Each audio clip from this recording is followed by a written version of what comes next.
कायदा आगाज़ कर रहे हैं फाइनल टर्म के लिए। तो आज हमने जो चैप्टर पढ़ना है वो चैप्टर नंबर 11 पढ़ना है। हम चैप्टर नंबर 10 को फ़िलहाल छोड़ रहे हैं। चैप्टर नंबर 10 हम स्टार्ट नहीं कर रहे।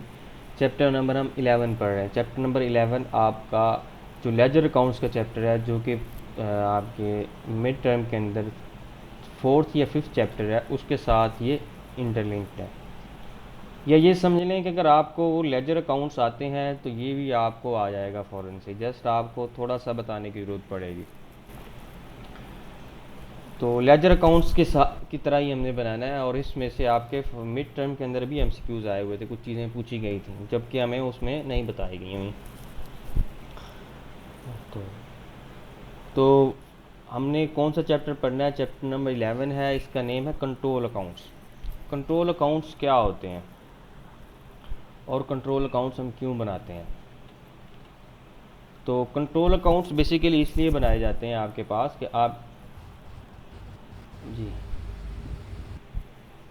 कंट्रोल अकाउंट्स हम इसलिए बनाते हैं कि हमारे पास बहुत सारी एंट्रीज़ होती हैं कि हमारे पास जिन लोगों से हम माल ख़रीद रहे हैं, गुड्स ख़रीद रहे हैं, उनसे वो भी बहुत सारे लोग हैं, यानी कि हमारे कस्टमर भी बहुत सारे हैं, हमारे सप्लायर भी बहुत सारे हैं। तो इस तादाद की ज़्यादा होने की वजह से तो क्या करते हैं, हम कंट्रोल अकाउंट्स बनाते हैं ताकि हमें पता चल सके कि किस शख्स को, किस पर्सन को, किस कस्टमर और किस सप्लायर से कितने पैसे लेने हैं और उसको कितने पैसे देने हैं, और हम कितने पैसे उसको दे चुके हैं, और अभी कितने हमारे पास डेट रिमेनिंग है और कितना हमने अभी क्रेडिट लेना है। तो इसी तरह से डेटर कितने हैं हमारे और क्रेडिटर्स कितने हैं, ये सब चीज़ों को मेंटेन करने के लिए हम क्या बनाते हैं? कंट्रोल अकाउंट्स बनाते हैं। इसके अलावा कंट्रोल अकाउंट्स किसी और चीज़ के लिए भी बनाए जाते हैं। हमारे पास है इन्वेंट्रीज़ के लिए हम बनाते हैं कि इन्वेंट्रीज़ हमारे पास कितनी यूज़ हो चुकी है और कितनी रिमेनिंग पड़ी है और किस टाइप की इन्वेंट्री की हमें ज़रूरत है। इस सब चीज़ों के लिए हम क्या बनाते हैं जी? क्या कंट्रोल अकाउंट। और इसके अलावा एक और चीज़ हमारे पास होती है पेरोल। पेरोल बेसिकली क्या चीज़ है कि जो किसी भी ऑर्गेनाइजेशन के अंदर जो लोग काम करते हैं, एम्प्लॉइज़, उनको जो तनख्वाह दी जाती है, उनको जो सैलरी दी जाती है, उसके लिए पेरोल स्लिप बनाई जाती है। तो आपके पास क्या होता है कि एक ऑर्गेनाइजेशन के अंदर जो बड़ी बड़ी ऑर्गेनाइजेशन हैं उसमें क्या होता है, हज़ारों की तादाद में एम्प्लॉइज़ होते हैं। तो इन एम्प्लॉइज़ के लिए क्या करना पड़ता है, तो सबको देखने के लिए भी किस एम्प्लॉई की तनख्वाह आपने पे कर दी है या किसकी सैलरी आपने उसके अकाउंट में सेंड कर दी है, डिपॉजिट कर दी है या नहीं, कि ये सब चीज़ों के लिए क्या होता है, आपके पास पेरोल्स जो हमारे पास शीट होती है वो बनाई जाती है। तो बेसिकली आपके हमारे पास जो कंट्रोल अकाउंट्स के जो हमारे पास एग्जांपल्स हैं वो फ़िलहाल 4 हैं यहाँ पे। ट्रेड रिसीवेबल्स, यानी कि जो हमारे डेटर्स हैं, ठीक है, रिसीवेबल्स उनको बोल रहे हैं। ओन से जिन लोगों को हम उधार पे चीज़ें बेच चुके हैं या कैश दिया हुआ है, तो ट्रेड रिसीवेबल्स यानी कि हमारे कस्टमर्स हैं, जिन लोगों को हमने उधार पे चीज़ें दी हुई हैं। और दूसरे नंबर पे हमारे पास आ जाते हैं ट्रेड पेबल्स। ट्रेड पेबल्स जिन लोगों से, जिन सप्लायर से, जो भी हमारे पास सेल करने वाले सेलर्स हैं, उनसे हम क्या ले चुके हैं, सामान या गुड्स जो भी है हमारे पास, वो हम क्रेडिट पे ले चुके हैं, उधार पे लिया हुआ। पेरोल पे हम देख चुके हैं कि ये एक सैलरी की शीट होती है, तमाम लोग जिनको सैलरी पे की जाती है एम्प्लॉइज़ की, वो हम इसकी सूरत में बनाते हैं। उसके बाद हमारे पास आ जाते हैं इन्वेंट्रीज़। इन्वेंट्रीज़ हमारे पास डिफरेंट टाइप्स की होती हैं, तो इसलिए हम इन्वेंट्रीज़ के लिए भी कंट्रोल अकाउंट बनाते हैं। जी यहाँ तक बताएं जी, यहाँ तक क्लियर है पहले, उसके बाद फिर हम आगे जी चलते सर। हैं। ओके, नेक्स्ट जी हमारे पास आ गया जी, control accounts are prepared in main ledger. क्या कहाँ बनाते हैं जी हम इनको? मेन लेजर के अंदर बनाते हैं। आप हमने दो लेजर की दो टाइप्स पढ़ी थी, एक होते हैं मेमोरेंडम लेजर या सब्सिडी लेजर पढ़े थे, सॉरी सब्सिडी लेजर और मेन लेजर। सब्सिडी लेजर में हमारे पास जो भी थे वो हम मेमोरेंडम के लिए बनाते हैं, यानी कि याद दहानी के लिए बनाते हैं, ठीक है। और कंट्रोल अकाउंट्स जो है हमारे पास, ये कहाँ बनाया जाए कि मेन लेजर के अंदर। तो मेन लेजर क्या किस लिए के लिए बनाते हैं, हम एग्जैक्ट बैलेंस हासिल करने के लिए बनाते हैं कि भी इस अकाउंट का, इस रेलिवेंट किसी पर्सन का या किसी भी अकाउंट का, फॉर एग्जांपल हमने ट्रेड रिसीवेबल का देखा है, तो ट्रेड रिसीवेबल का टोटल हमारे पास कितना आ रहा है, और इसी तरह से हम ट्रेड पेबल है, तो ट्रेड पेबल का कितना आ रहा है। ट्रेड रिसीवेबल, हमारे पास 100 कस्टमर है फॉर एग्जांपल, तो 100 कस्टमर जो हैं उनका हर एक का हम जो अलग-अलग अकाउंट बनाएंगे वो होगा हमारे पास सब्सिडरी अकाउंट्स लेजर के अंदर, और जिसको हम मेमोरेंडम भी कहते हैं, मेमोरेंडम लेजर भी बोलते हैं। और जबकि हम जब एक अकाउंट उनका सब का एक साथ बनाएंगे तो हमारे पास क्या होगा, वो कंट्रोल अकाउंट्स कहलाएगा। यहाँ पे नीचे लिखा भी हुआ है जो आपके पास सेकंड पॉइंट कि each control account is backed by a memorandum और सब्सिडरी लेजर। यानी कि मेमोरेंडम लेजर भी बोल सकते हैं हम, सब्सिडरी लेजर भी बोल सकते हैं। तो हम उसका अकाउंट बना रहे होते हैं, लिहाजा से उसके अंदर सब्सिडरी लेजर भी बनाया जा रहा होता है। तो नेक्स्ट है जी format of debtors control account. तो ये हमारे पास डेटर्स कंट्रोल अकाउंट के मुख्तलिफ नेम भी हैं पड़े, ये नेम भी हमने जहन में रखने हैं।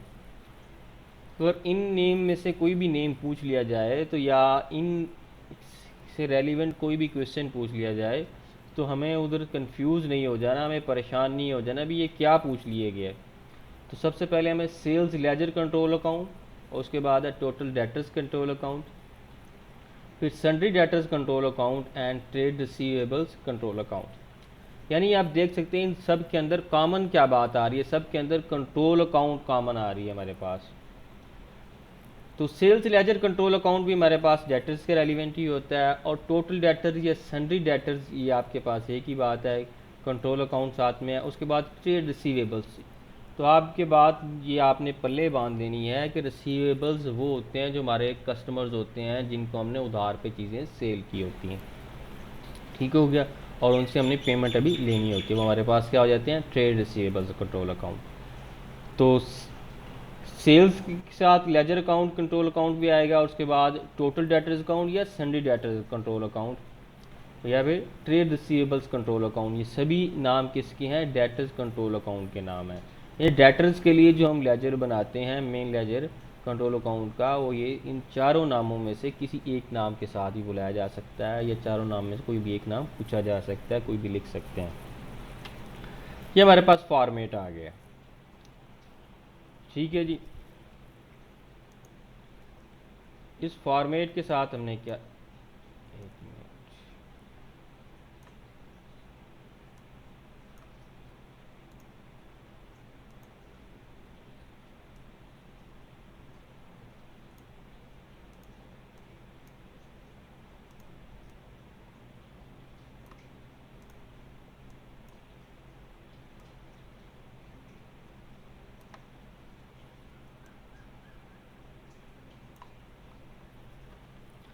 जी तो कंट्रोल अकाउंट्स का हम देख सकते हैं हमारे पास जो फॉर्मेट शो हो रहा है,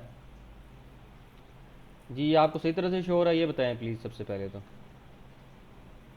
जी जी सर, सही सही हो रहा है। ओके, सबसे पहले हम देख सकते हैं हमारे पास ये जो हमारे पास लेफ्ट हैंड साइड होती है इसको हम क्या बोलते होते हैं, डेबिट साइड बोलते हैं, और राइट हैंड साइड को हम क्या बोलते होते हैं, क्रेडिट साइड बोलते हैं।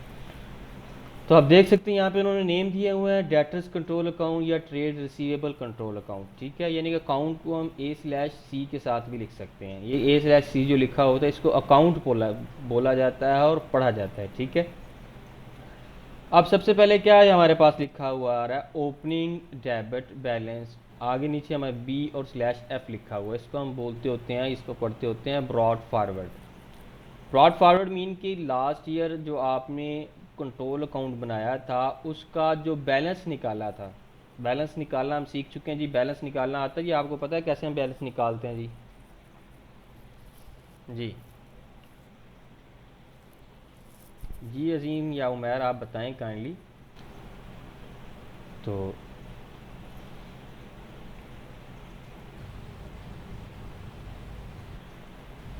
जी जी सर। जी बैलेंस निकालना आपको आता है, ये जो हमारे पास जो लिखा हुआ होता है ओपनिंग डेबिट बैलेंस लिखा हुआ है, ये बैलेंस हम कैसे हासिल करते होते हैं। जैसा कि हमने पिछले लेजर अकाउंट में पढ़ा था कि जब हम लेजर एक बना लिया, लेजर बनाने के बाद दोनों साइड्स का हम टोटल करते हैं। फॉर एग्जांपल हमने इस साइड का टोटल किया तो वो टोटल हमारे पास आया 1,00,000 रुपये, और इस साइड का टोटल किया तो इस साइड का टोटल आया हमारे पास 70,000। तो क्या होगा, ये टोटल जो हमारे पास जो ज़्यादा है, जो बड़ा है, तो उसको हम क्या करेंगे, दोनों साइड्स के ऊपर पुट कर देंगे, और जो डिफरेंस होगा यहाँ पे हम बैलेंस के नाम पे, जैसे क्लोजिंग डेबिट बैलेंस लिखा हुआ है यहाँ पे, क्लोजिंग बैलेंस के नाम से हम शो कर देंगे। और ये हम पहले भी पढ़ चुके हैं कि जो भी बैलेंस आता है वो डेबिट बैलेंस होगा, वो क्रेडिट साइड पे होगा, जो क्रेडिट बैलेंस होगा वो डेबिट साइड पे होगा। डेबिट साइड पे। जी, तो इसलिए ये हमें ये चीज़ें बता दी गई। अगर आप इन चीज़ों को, जो आपके पास एक फॉर्मेट बना हुआ है, इसको आप याद कर लेंगे तो आपके लिए आसानी रहेगी। जैसा कि हमारे पास अभी क्या नाम है, एमसीक्यूज़ की शक्ल में पूछा हुआ था कि डिस्काउंट अलाउड कहाँ लिखा जाता है। जो आपके पास डेटर कंट्रोल अकाउंट में आप किस साइड पे लिखते हैं, डेबिट साइड पे लिखते हैं या क्रेडिट साइड पे लिखते हैं? डिफरेंट चीज़ें डेबिट पूछी साइड पे। जी। ये डेबिट साइड पे नहीं है, हमारे पास क्रेडिट साइड पे है, ठीक है। डिस्काउंट अलाउड आपके जहन में रखना है कि जो आपके पास left hand side, sorry right hand side होती है कोई भी, वो क्या होती है, हमारे पास क्रेडिट साइड होती है।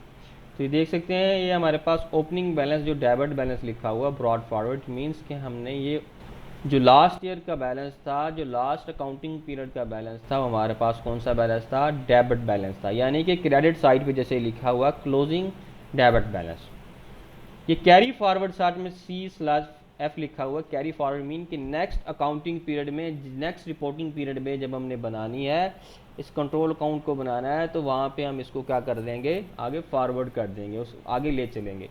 तो ये डेबिट बैलेंस कहाँ पे आ जाएगा हमारे पास, ये डेबिट साइड पे आ जाएगा, ठीक हो गया। और इसी तरह से कोई क्रेडिट बैलेंस होगा तो क्रेडिट बैलेंस यहाँ पे ओपनिंग की तरफ आ जाएगा नेक्स्ट अकाउंटिंग पीरियड में।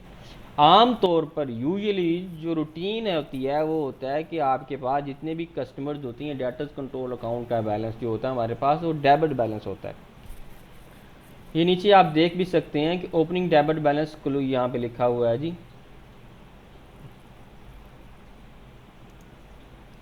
हमारे पास क्या क्या लिखा है, ओपनिंग डेबिट बैलेंस। ये क्या चीज़ है जी हमारे पास, ये यूजुअल है, आम रूटीन है। नीचे लिखा हुआ क्लोजिंग डेबिट क्रेडिट बैलेंस, क्या लिखा हुआ, क्लोजिंग क्रेडिट बैलेंस अनयूजुअल। ये आम रूटीन में ये नहीं होगा, अनयूजुअल होगा। अनयूजुअल कैसे कि आपको जो डेटर्स हैं, जो आपके कस्टमर्स हैं, उन्होंने ज़्यादा अमाउंट दे दिए हैं, ज़्यादा पैसे दे दिए हैं। फॉर एग्जांपल कोई आप ऐसी चीज़ बना रहे हैं जो सिर्फ आप ही बना रहे हैं, कोई और नहीं बना सकता, या कोई चीज़ शॉर्ट है कि तक को लोगों की डिमांड ज़्यादा है, तो क्या करते हैं, एडवांस में पैसे दे देते हैं। तो उस सूरत में क्या होगा, आपके पास क्लोजिंग बैलेंस क्या आ जाएगा, आपका क्रेडिट बैलेंस आ जाएगा। इसी तरह से यहाँ पे लिखा गया ओपनिंग क्रेडिट बैलेंस। साफ ज़ाहिर है किसी भी प्रीवियस अकाउंटिंग पीरियड का जो क्लोजिंग बैलेंस है वो क्रेडिट होगा, यानी कि क्रेडिट साइड बड़ी होगी और डेबिट साइड छोटी होगी। तो हमारे पास क्या होगा, क्लोजिंग बैलेंस क्या आ जाएगा, हमारे पास क्रेडिट बैलेंस आ जाएगा। तो ये अनयूजुअल है। और ओपनिंग जो हमारे जो क्लोजिंग डेबिट बैलेंस जो यहाँ पे शो हो रहा है, ये क्या चीज़ है हमारे पास, ये रूटीन के मुताबिक है। और ये जी पता चल गया जी हमारे पास ओपनिंग डेबिट बैलेंस कब रूटीन के मुताबिक है, कब यूजुअल है और कब अनयूजुअल है। जी सर। अगर आपसे एमसीक्यूज़ की शक्ल में ये बात पूछ ली जाती है कि डेटर्स कंट्रोल अकाउंट का यूजुअली बैलेंस क्या होता है, रूटीन के मुताबिक बैलेंस क्या होता है, तो हम कह सकते हैं कि उसका क्लोजिंग बैलेंस डेबिट बैलेंस होता है और ओपनिंग बैलेंस भी डेबिट बैलेंस आएगा, ठीक।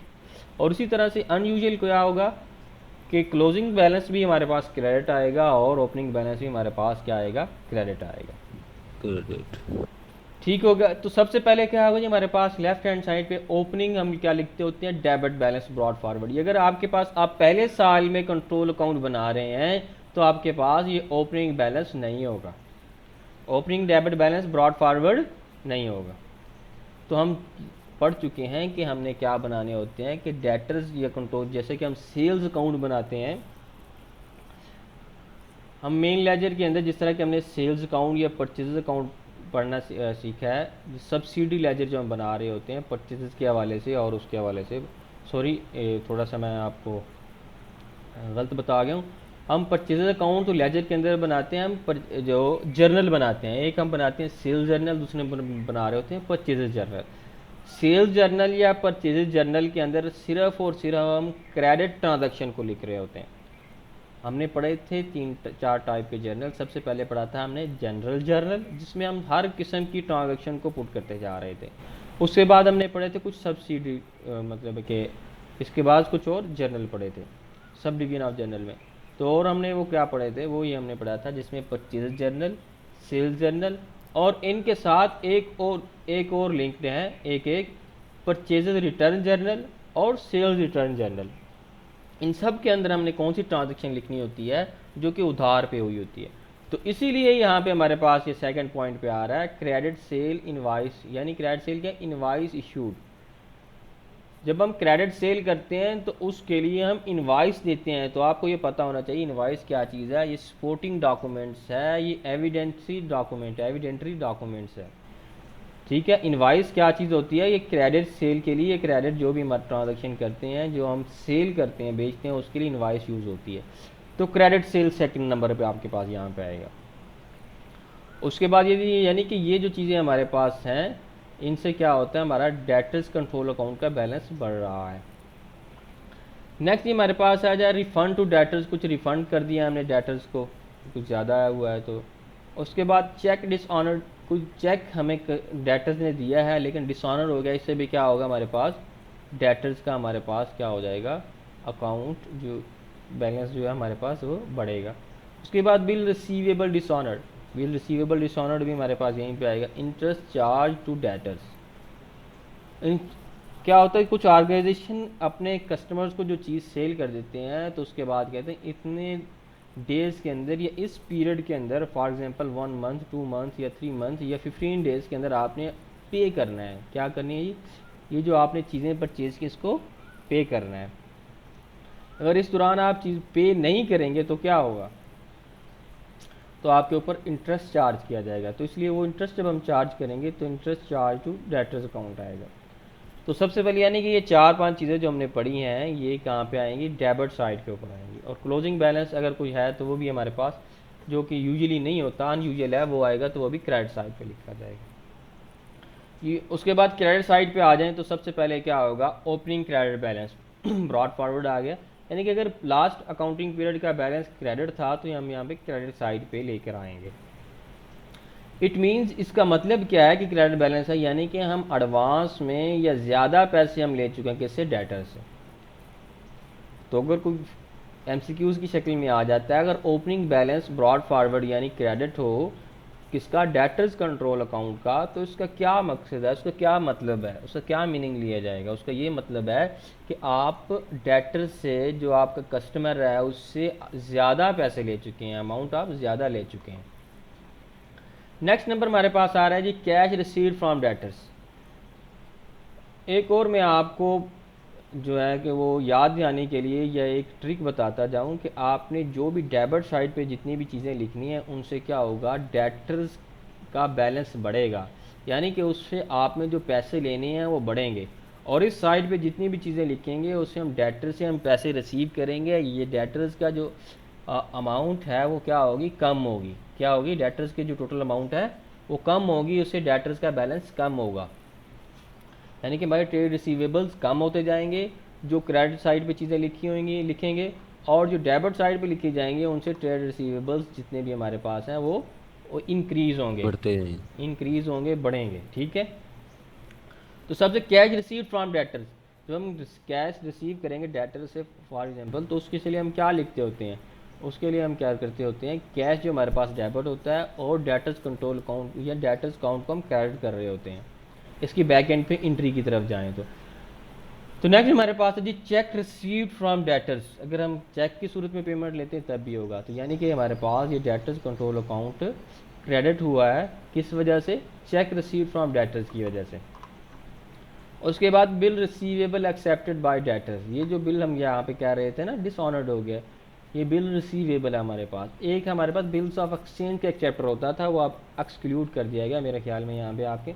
और बिल्स एक्सचेंज में हम क्या करते होते हैं, भी फॉर एग्जांपल आपने किसी से पैसे लेने हैं तो उसको कहते हैं भाई आप बिल्स बना के दे देते हैं, किसी और पर्सन से आप पैसे ले लें, उससे मैंने पैसे, या बैंक से आप पैसे ले लें, ठीक है। ये भी एक तरीका होता था कर्ज लेने का। तो जिसके नाम पे बिल होता था उसके अकाउंट से हम पैसे ले लेते हैं उसके। तो जब वो बिल अगर डिसऑनर्ड हो जाए, चेक की तरह ही है कि अगर वो क्या होता है, अगर वो उसके अगेंस्ट जिस पर्सन के नाम ये बिल एक्सचेंज इशू किया गया है वो पैसे ना दे और तो उसकी सूरत में हम क्या कहेंगे कि बिल रिसीवेबल जो है हमारे पास डिसऑनर्ड हो गया। तो यहाँ पे एक्सेप्टेड है, यहाँ पे की सूरत में क्या हो रहा है कि यहाँ पे ये डेटर्स कंट्रोल अकाउंट के या हमारे पास ट्रेड रिसीवेबल के अंदर कमी लाएगा कि इसके अगेंस्ट हमें पैसे मिल जाने हैं।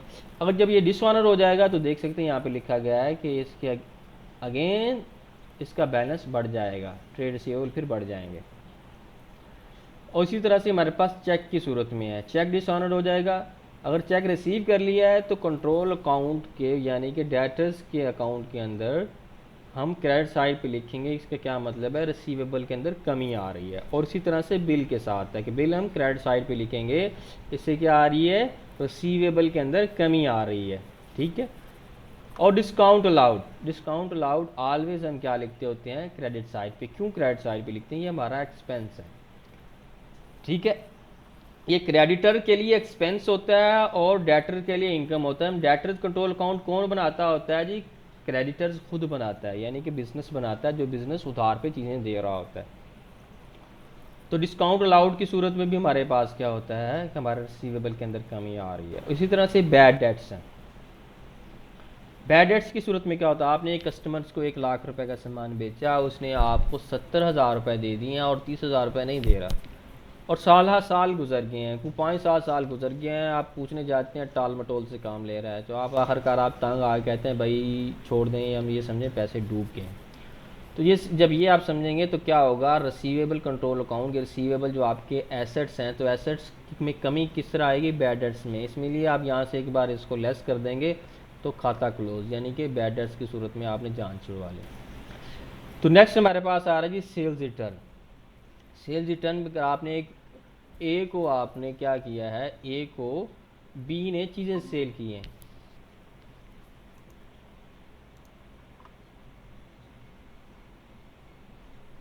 जी ये क्या हुआ है जी यहाँ पे, अच्छा ए को बी ने चीज़ें सेल की हैं। जब चीज़ें सेल करेंगे तो क्या होगा हमारे पास, तो हमारे पास यहाँ पे आ जाएगा क्रेडिट सेल्स, हम यहाँ पे लिख देंगे। और उसके बाद क्या होगा कि यही क्रेडिट सेल्स में से कुछ वो क्या करता है, आपको ला के 12 रिटर्न कर देता है।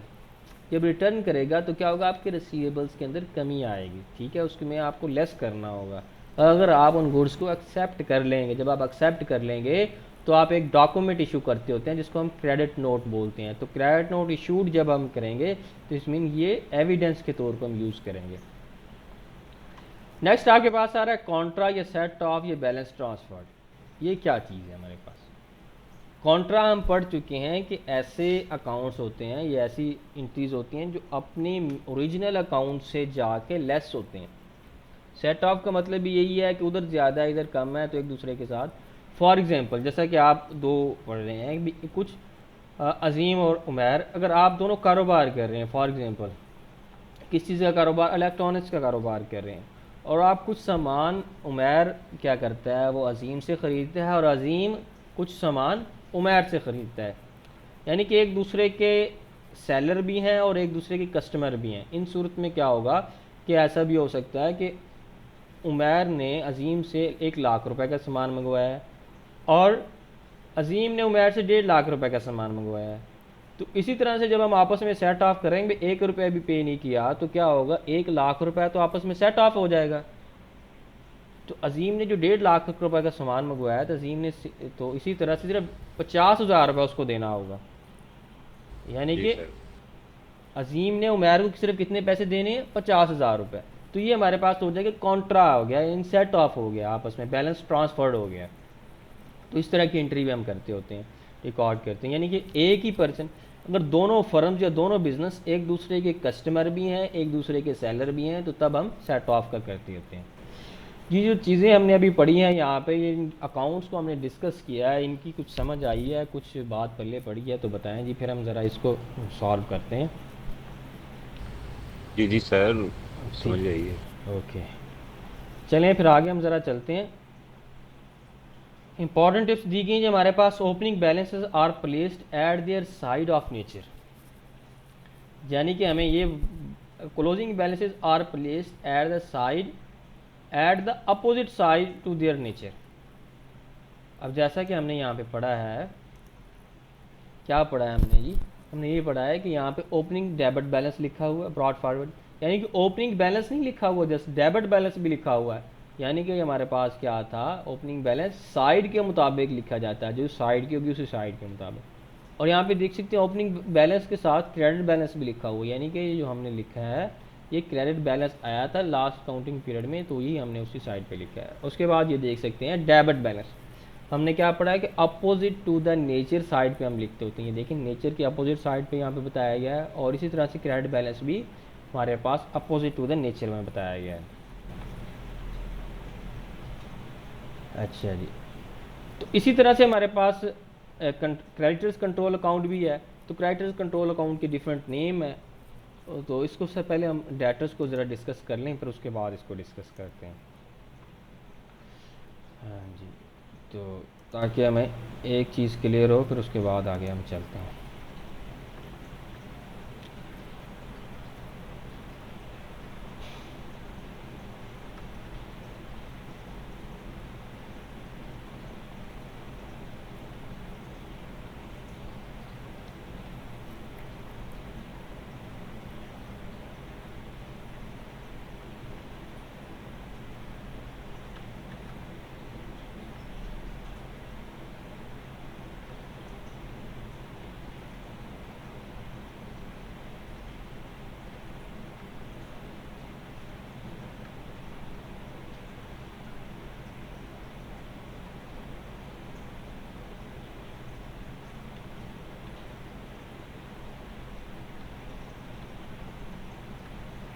जी, ये हमारे पास कुछ दिए गए हैं, क्या नाम है जिसको हम बोल सकते हैं। ये सबसे पहले तो हम इसके क्वेश्चन की तरफ चलें।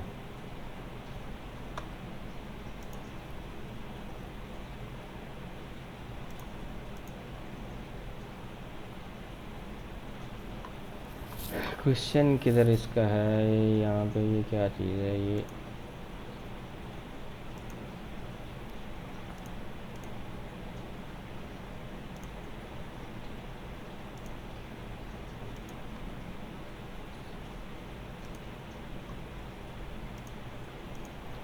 जी तो इसको हम ज़रा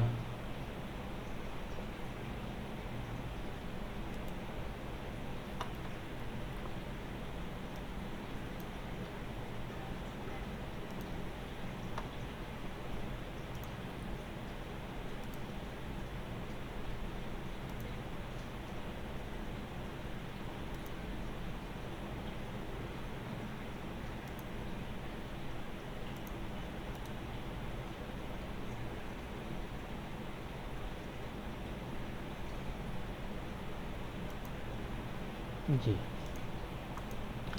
तो ये हमारे पास क्वेश्चन दिया गया है, देख सकते हैं आप, ये क्या चीज़ दी गई है, सेल्स जर्नल डे बुक या परचेज जर्नल डे बुक दिया गया है। जैसा कि हम ऑलरेडी पढ़ चुके हैं कि परचेज जर्नल या सेल्स जर्नल के अंदर हम कौन सी ट्रांजैक्शन लिखते होते हैं,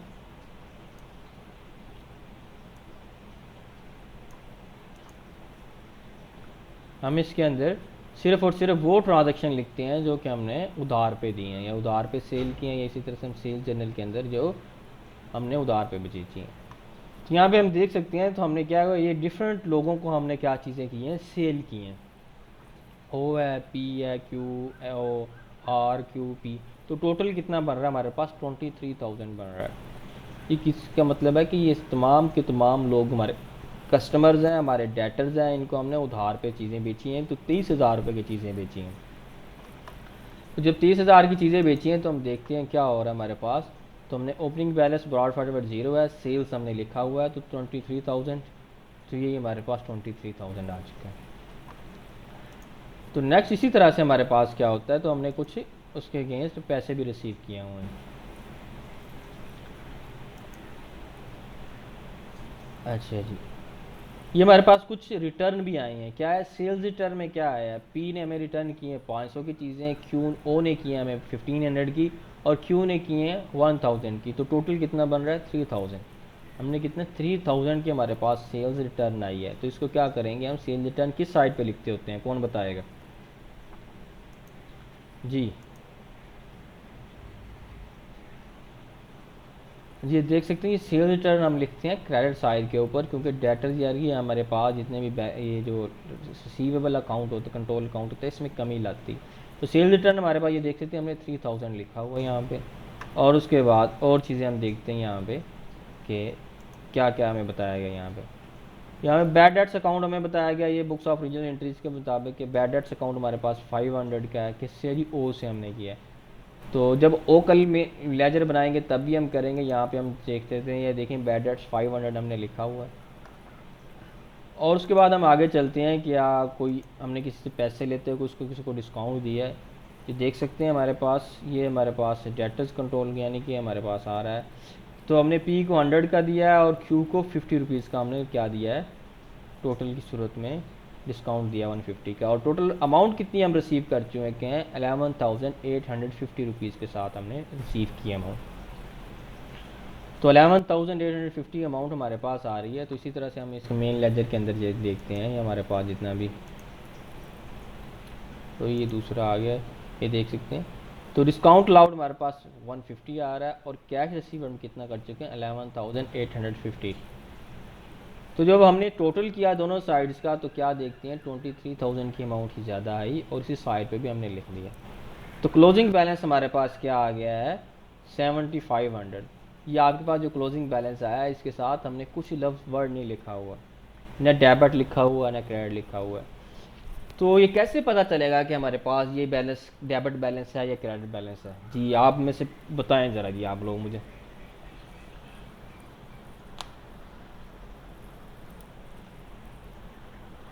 जी प्लीज़। जी उमैर, ये अजीम ज़रा काइंडली इसमें जी सर, दोबारा क्वेश्चन फिर करिएगा सर। ये हमने लिखा हुआ है क्लोजिंग बैलेंस कैरी फॉरवर्ड या CF लिखा हुआ है 7500। तो हमें कैसे पता चलेगा ये जो क्लोजिंग बैलेंस है ये डेबिट बैलेंस है या ये क्रेडिट बैलेंस है? तो किस तरह हमें पता चलेगा ये क्लोजिंग बैलेंस?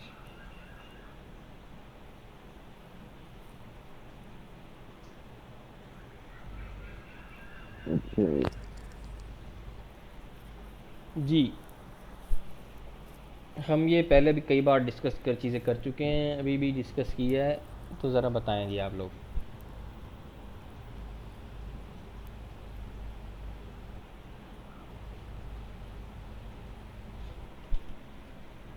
Ji please.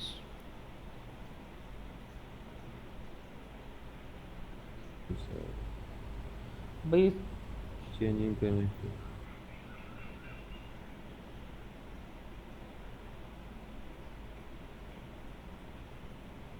अभी हमने चीज़ें डिस्कस की हैं।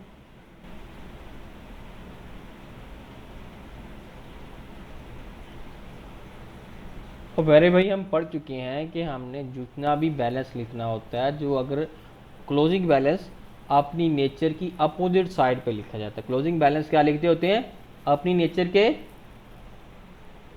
अपोजिट साइड पे लिखते हैं। तो ये देखिए ये किस साइड के अपोजिट पे लिखा पड़ा है,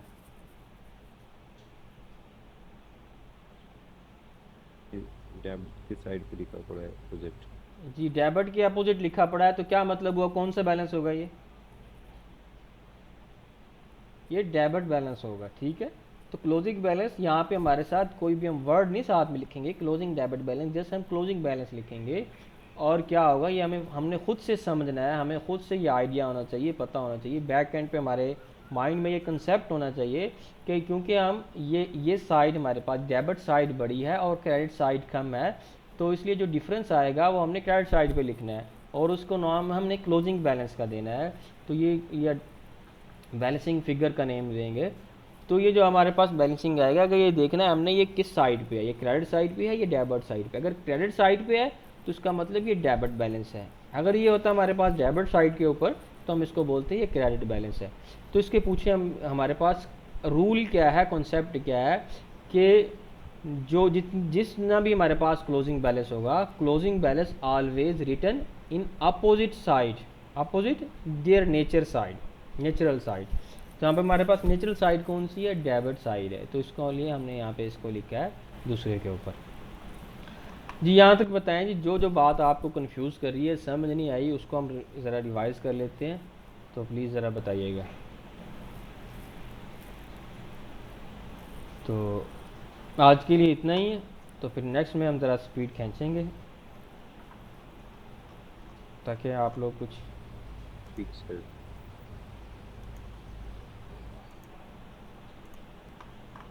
जी sir.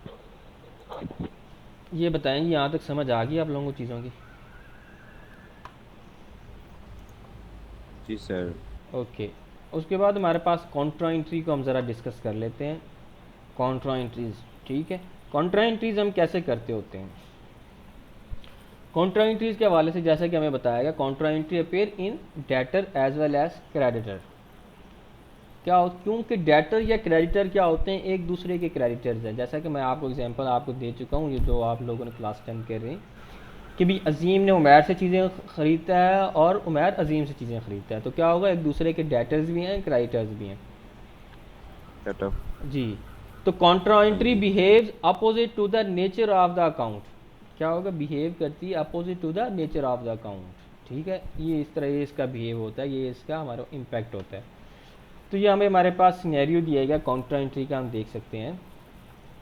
There might be a situation that a person who is debtor customer for the entity is also a creditor supplier for the same entity with different outstanding amount. यानी कि एक person ने, यानी कि हमारे पास डेटर ने भी, एक कंपनी ए है और एक जी कंपनी है। ए कंपनी डेटर भी है और क्रेडिटर भी है। डेटर की सूरत में वो पैसे उसने लेने हैं, फॉर एग्जांपल 1,00,000 रुपए, और क्रेडिटर की सॉरी देने होंगे, और क्रेडिटर की सूरत में उसने जो पैसे देने हैं वो 75,000 है। यानी कि डिफरेंट हमारे पास जो अमाउंट्स आएंगे। आउटस्टैंडिंग का मतलब होता है जो अमाउंट्स अभी पे करनी है या रिसीव करनी है। अगर आउटस्टैंडिंग क्रेडिट है तो यानी कि हमने किसी से आउटस्टैंडिंग पेएबल है, तो यानी अभी हमें वो पे करना है। आउटस्टैंडिंग रिसीवेबल है, यानी कि हमने वो अभी आउटस्टैंडिंग अमाउंट रिसीव करनी है, वो रिसीव। तो यहाँ बताया गया Mohsin is debtor with ₹700 and Mohsin is also creditor with ₹500। In this case contra entry would be required to set off these two balances.